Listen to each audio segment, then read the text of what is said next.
Buonasera e ben ritrovati con l'informazione flash di New Sicilia, i principali titoli del pomeriggio. Oltre 1 milione di euro come risarcimento, questo è quanto chiedono le parti civili a Matteo Salvini nel processo Penarms, che lo vede imputato per sequestro di persone e rifiuto di atti d'ufficio. A costituirsi sono stati singoli naufraghi, associazioni e organizzazioni non governative.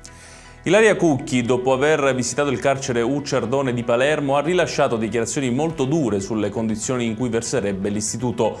Ho visto detenuti trattati come animali, uno dei commenti della senatrice. Il piano di razionamento dell'acqua a Palermo, deciso dalla cabina di regia della Regione sulla siccità in Sicilia, vedrà la sua applicazione del prossimo 7 ottobre, quando il servizio di erogazione idrica sarà sospeso per un giorno alla settimana nei vari distretti del capoluogo. Grande novità per i passeggeri siciliani: è stata infatti annunciata l'introduzione del volo diretto fra Catania e New York effettuato dalla compagnia Delta Airlines.